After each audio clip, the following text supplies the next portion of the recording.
Olá, eu sou o Cristiano Menezes e nós vamos dar início agora ao curso de meliponicultura, a criação das abelhas sem ferrão. Bom, o curso está dividido em 4 partes. Primeiro nós vamos falar sobre quem são as abelhas sem ferrão. Depois, na segunda parte, nós vamos trabalhar um pouquinho sobre a biologia geral desse grupo. Na terceira parte, nós vamos mostrar por que criar essas abelhas. E por fim, nós vamos trabalhar as técnicas de criação propriamente ditas. Bom, quando a gente fala de abelhas, todo mundo já imagina logo essa abelha aqui, que na verdade não é nativa do Brasil. Ela é exótica, ela foi trazida da Europa e também da África. Então por isso a gente chama de abelhas africanizadas. É uma mistura de raças da espécie Apis mellifera exótica ao Brasil. Bom, essa é a abelha que ferroa, que produz mel, que todo mundo conhece, a mais usada no Brasil, a mais usada no mundo todo para a produção de mel. Mas quando a gente fala de abelhas, a gente está falando de um universo muito grande. A gente está falando de 20 mil espécies. Então é um universo enorme de diversidade de espécies, de comportamentos, de tamanhos, de cores. E essa foto, ela mostra exatamente isso. Aqui a gente tem uma das maiores abelhas do mundo e uma das menores abelhas do mundo. Aqui, essa daqui é a mamangava, uma abelha solitária, bastante comum no Brasil, que é importante para a polinização do maracujá. E aqui a gente tem a lambiolhos, uma abelha pequenininha, que parece aquelas moscas de frutas, de tão pequenas que são. Então, quando a gente fala de abelhas, a primeira coisa que vocês têm que ter em mente é isso. É um grupo multidiverso, com uma diversidade gigantesca de comportamentos e formas de vida. A maioria dessas espécies tem o que a gente chama de hábito solitário, ou seja, elas não formam colmeias, elas vivem sozinhas. A gente tem fêmeas e machos, indivíduos separados, que copulam, fazem a reprodução, e a partir daí as fêmeas assumem todas as funções de busca de alimento, de construção do ninho, de postura dos ovos, de cuidado com essa cria, e depois de produzir todas as células de cria onde elas vão produzir novas abelhas, elas morrem ou vão buscar outros lugares para fazer novos ninhos. Ou seja, é um hábito de vida solitário. Não temos operárias e rainhas, apenas uma fêmea que vive sozinha e constrói o seu próprio ninho. Aqui no slide vocês estão vendo um exemplo desses ninhos. Elas ocupam principalmente cavidades no solo, escavam seus próprios buracos, ou então usam cavidades pré-existentes, por exemplo, gomos de bambu perfurados, onde elas fazem o seu ninho ali dentro. Então aqui é um desses exemplos. Ela vai lá, busca o seu alimento nas flores, constrói a célula de cria, bota o ovo, fecha. Depois busca mais alimento, bota o ovo, fecha. Busca mais alimento, bota o ovo e fecha. Assim ela constrói várias células de cria e depois fecha esse ninho e vai embora. Ou morre ou vai fundar o seu novo ninho. E daqui vão nascer machos e fêmeas e retomar esse ciclo. Então, cerca de 90% das espécies de abelhas possuem esse hábito de vida solitário. Algumas até podem viver em conjunto com várias fêmeas usando o mesmo orifício, porém cada uma constrói a sua própria cria, o seu próprio ninho. Tá bom? Então esse é o hábito de vida solitário. Aqui tem um exemplo de uma dessas espécies. Essa é a abelha de óleo, uma importante polinizadora de acerola. Então aqui vocês estão vendo uma fêmea que está em processo de construção do seu ninho. Então ela vai lá dentro, coloca o seu ovo, coloca o alimento, fecha as células de crias e depois que ela terminar de botar vários ovos lá dentro, ela vai fechar esse orifício, geralmente com óleos e resinas, e depois ela morre. Então esse é um comportamento solitário. Mas dentro do grupo de todas as abelhas que a gente tem, dessas 20 mil espécies, tem um grupo especial que é chamado de corbiculados, que são as abelhas que começaram a desenvolver sociedades mais complexas. Até tem outras abelhas que também têm hábitos sociais, mas esse grupo ele é especial dentre todas as famílias de abelhas, porque ocorreu o surgimento das sociedades mais organizadas e mais complexas. Essa árvore filogenética, que representa o grau de parentesco entre essas abelhas, ela muda eventualmente de acordo com os taxonomistas. Então, mas essa daqui tem sido a mais usualmente utilizada, a mais comum que a gente encontra na literatura. Então, representa esse grau de parentesco. Aqui a gente tem 3 tribos, né, que a gente diz. A tribo Euglossini, que são as abelhas de orquídeas, aquelas abelhas metálicas que eventualmente as pessoas confundem com moscas varejeiras, mas na verdade são abelhas. A tribo Bombini, que são abelhas de grande porte, muito importantes comercialmente para polinização. A tribo Apine, que são as abelhas comerciais que a gente usa para a produção de mel. A espécie mais comum é a Apis mellifera, que é essa que a gente usa comercialmente no Brasil, conhecida como abelha africanizada. E Meliponine, que são as abelhas sem ferrão. Nos Euglossini, a gente tem o início de sociedade surgindo ao longo da evolução desse grupo. Então a gente já tem algumas espécies que a gente conhece que formam pequenos agrupamentos de fêmeas e aparentemente algumas fêmeas podem dominar essa pequena colôniazinha. Então é um início de sociedade, mas ainda muitas das espécies são absolutamente solitárias e não fazem nenhum tipo de interação entre outras fêmeas. Em Bombini a gente tem o que a gente chama de abelhas primitivamente sociais. Qual que é a diferença? A principal diferença é que as rainhas fundam os seus ninhos sozinhas. Elas vão lá, iniciam a postura, buscam alimento, constroem o ninho sozinhas, sem a ajuda de nenhuma operária. Depois que as primeiras operárias nascem, aí sim ela vira rainha e para de trabalhar, para de ir buscar alimento fora do ninho. A partir de então, ela vai exclusivamente cuidar da reprodução e botar os ovos dessa colônia. E algumas espécies podem ter ninhos bastante populosos com algumas centenas de abelhas. Apine é o grupo e Meliponine são os 2 grupos que desenvolveram sociedades mais complexas. E qual que é a principal diferença? A rainha não consegue fundar um ninho sozinha. Ela precisa da ajuda de operárias durante o que a gente chama de enxameamento. Então isso é o principal diferencial que tornou esses 2 grupos o que a gente chama, que tem o que a gente chama de sociedades verdadeiras, do maior nível de organização social que a gente conhece nas abelhas. E aí podendo formar colônias com milhares e milhares de indivíduos. Bom, então hoje nós vamos trabalhar com bastante profundidade o grupo dos Meliponini, que são mais conhecidos como abelhas sem ferrão. Então Meliponini é o nome científico dessa tribo e é sobre elas que a gente vai falar em mais detalhes daqui para frente. Bom, é um grupo bastante diverso, elas ocorrem em toda a região tropical e subtropical do globo, como vocês estão vendo aqui. Então ela não é exclusiva, elas não são exclusivas do Brasil ou das Américas, elas ocorrem também na África e na Oceania e tem uma diversidade de cerca de 500 espécies conhecidas hoje no mundo.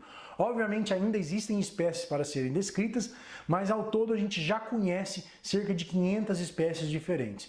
E só no Brasil a gente tem pelo menos 240 conhecidas, ainda com várias a serem descritas, com uma estimativa de se chegar em torno de 300 espécies de abelhas somente no Brasil. Então nós detemos a maior diversidade de abelhas sem ferrão do mundo. Mas a principal pergunta que a gente sempre ouve quando vai falar dessas abelhas é: por que essas abelhas não têm ferrão? Como vocês tiraram o ferrão dessas abelhas? Então muita gente pergunta, é uma mutação genética? É um organismo geneticamente modificado?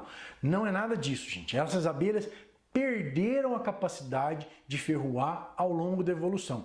Elas possuem as estruturas do ferrão, porém elas não são funcionais. Ao longo de milhões de anos de evolução, esse grupo perdeu a capacidade de ferroar. Mas por quê? A principal resposta é porque elas desenvolveram novas estratégias de defesa. Essa abelha que vocês estão vendo aqui é uma mirim preguiça que está dentro de um tronco de cerca, um pau de cerca. Então ela ocupa o oco desse pau de cerca. Algum vertebrado consegue facilmente acessar esse ninho, algum animal de grande porte? Dificilmente. Mesmo nós não conseguiríamos, sem a ajuda de ferramentas, abrir um tronco desse. Então, elas estão protegidas dentro desse oco, que é diferente das outras abelhas que precisam de ferroar para se defender. a Apis mellifera, por exemplo, a abelha africanizada, o seu ninho é exposto, é externo. Então elas precisam do ferrão porque os seus predadores são de grande porte e podem acessar o ninho facilmente. No caso das abelhas sem ferrão, elas estão protegidas dentro dos ocos das árvores. Então, por causa disso, os principais inimigos dessas abelhas são outras abelhas, são formigas, são moscas da família dos forídeos. Então, contra esses inimigos, é muito mais eficiente se esconder e morder do que ferroar. Então, por isso, elas perderam a capacidade de ferroar ao longo da evolução. Aqui dando um zoom nesse ninho, a gente consegue enxergar com mais detalhe a entrada dessa colônia. Então é uma entrada super discreta, bem protegida, a hora que algum animal se aproxima, elas param de sair. Então a defesa dessa abelha é se esconder. Se a gente abrir uma caixa dessa abelha, elas vão todas para o fundo, elas têm medo, a defesa delas é se esconder. Então elas não atacam, não mordem, não beliscam, é a estratégia dessa espécie. Obviamente, cada espécie desenvolveu sua estratégia de defesa. E a principal delas é a mordida. As abelhas sem ferrão têm mandíbulas muito fortes, capazes de provocar dores na gente. Não machucam, não trazem grandes transtornos, mas incomodam. Uma abelha mordendo a gente, obviamente, não atrapalha em nada. Mas imaginem centenas de abelhas enroscadas na sua cabeça, mordendo e enrolando no ouvido, no olho, na boca. É desesperador. Então, é uma estratégia super eficiente que se fixou nesse grupo ao longo da evolução, de tão eficiente que é. Aqui vocês estão vendo o exemplo de uma pessoa sendo atacada por uma uruçu cinzenta ou tiúba do Maranhão, que são abelhas bastante fortes, robustas, e quando resolvem beliscar a gente, incomodam. Agora, um ponto muito interessante é que elas sabem muito bem aonde morder. Essa daqui é uma criancinha que visitou a gente uma vez no nosso meliponário e a gente tirou a foto por coincidência na mesma hora que a abelha mordeu ele. Então a abelha, elas sabem quais são as partes sensíveis do nosso corpo para morder. Provavelmente por causa da cor, elas gostam das partes mais escuras, da sobrancelha, dos olhos, do ouvido, das narinas, que são as partes que mais deixam a gente desesperados. E realmente dói bastante. A hora que ela acerta a pelinha do olho é de sair lágrima no olho. Então realmente é uma estratégia de defesa que funciona. Elas conseguem espantar os seus invasores dessa forma. E aí dentro do grupo a gente tem algumas estratégias muito bizarras. Esse é o caso, por exemplo, da caga-fogo, uma abelha sem ferrão que desenvolveu uma estratégia em que ela tem glândulas de ácido na cabeça e ela cospe esse ácido na pele do invasor, provocando queimaduras sérias. Uma pessoa pode ir parar no hospital se ela for severamente atacada por essas abelhas. Então são abelhas sem ferrão, mas que desenvolveram estratégias bastante peculiares de defesa. Dentro do grupo das abelhas sem ferrão, a gente tem uma diversidade enorme de espécies. Como eu disse, só no Brasil mais de 240 espécies. Então, é difícil a gente dizer como é uma abelha sem ferrão especificamente. A gente tem abelhas de grande porte, como é o caso da uruçu cinzenta ou tiúba do Maranhão, muito comum na região norte. A uruçu amarela, que ocorre praticamente no Brasil todo, espécies muito parecidas com essa daqui que vocês estão vendo. Abelhas com corpo mais esguio, olha essa daqui, tem uma perna comprida, né? Então é uma característica dessa espécie, parece que ela tem um sapatinho, então tem uma corbícula bastante avantajada. Espécies pretinhas, a gente tem dezenas, muito parecidas entre si, difícil de separar uma das outras do ponto de vista entre as espécies. Temos espécies super pequenas como a abelha mosquito, muito comum na região norte, abelhas que parecem aquelas mosquinhas de banana, por isso que elas recebem esse nome de abelha mosquito. Então quando a gente está falando de abelhas sem ferrão, vocês têm que ter em mente que a gente está falando de uma diversidade enorme de espécies, de formas, de tamanhos e comportamentos diferentes. A maioria das espécies fazem seus ninhos dentro de ocos, principalmente dentro do oco das árvores, como é esse ninho que vocês estão vendo aqui. Esse é um típico ninho de melípona.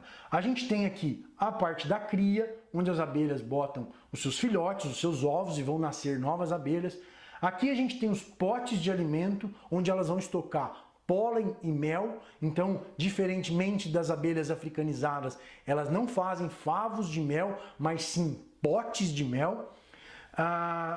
Aqui a gente tem uma estrutura aqui e aqui que a gente chama de batume, que é uma estrutura dura, geralmente feita pelas melíponas com barro e resinas de plantas, e pelas outras abelhas geralmente é confeccionado com resinas, até ficar uma carapaça bastante dura, que serve para isolar o ninho do restante do oco da árvore. Então ela ocupa somente aquele espaço ideal e isola isso com o que a gente chama de batume. Ao redor da cria, a gente tem uma estrutura que a gente chama de invólucro, que é como se fosse um papelzinho de cera com resina, misturado com resinas de plantas, que forma um papelzinho cuja função é proteger de variações de temperatura.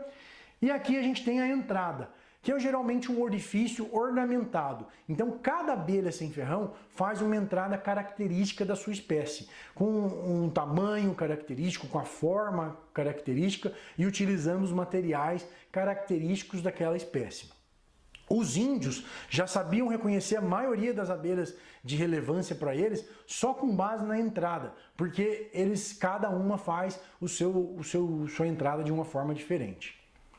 Aqui a gente tem uma imagem mostrando como que é um ninho desse real. Essa é uma abelha chamada de jandaíra, aqui um tronco que acabou de ser aberto, e aqui a gente vê os potes de alimento e de cá a parte da cria ocorrendo então dentro do oco dessa árvore. Algumas espécies também fazem ninhos subterrâneos. Esse é o caso da trigona recursa, conhecida popularmente como feiticeira ou vamos embora. Ela é uma abelha sem ferrão, pretinha, que faz seu ninho no subsolo, então geralmente ela ocupa buracos pré-existentes, ninhos abandonados de formiga, por exemplo, e constrói o seu ninho ali. Tem um tubo geralmente longo, que varia de 50 centímetros a 2 metros de profundidade, e aqui a gente tem o ninho dela. A parte do ninho onde elas vão produzir a cria no centro, rodeado de potes de alimento e depois do invólucro. E no caso das abelhas subterrâneas, geralmente a gente tem um tubo de drenagem para escoar o excesso de umidade dessas abelhas. Essa abelha tem uma curiosidade, esse nome de feiticeira ou vamos embora é porque o mel dela é tóxico, causa alucinações nas pessoas que consomem esse mel, então nem todas as abelhas produzem mel comestível. Esse é um desses exemplos, por isso ele tem esse nome de vamos embora ou feiticeira. Aqui a gente está vendo um ninho real esse é um ninho de uma abelha sem ferrão que chama guiruçu, um ninho subterrâneo, uma abelha muito comum na região sul, também conhecida como mel de chão. É uma abelha muito bonita, hoje em dia não é mais tão fácil de encontrá-la, mas geralmente tem uma entrada ornamentada de barro, e aqui vocês estão vendo como que é organizado essa estrutura no espaço subterrâneo. Essas abelhas subterrâneas são de difícil criação, porque elas não conseguem tolerar variações de temperatura muito altas. Elas gostam de um ambiente mais estável como é o subsolo. Algumas espécies também fazem ninhos externos. Nesse caso, elas não utilizam os ocos pré-existentes das árvores, mas sim elas constroem os seus próprios ninhos. E esse ninho pode ser construído de diversos materiais. Por exemplo, essa daqui é a arapuá, ela utiliza fezes de animais, material vegetal, resinas de plantas e faz toda essa estrutura que parece um cupinzeiro, mas na verdade não é cupim. Essa espécie ela constrói o seu ninho de forma independente.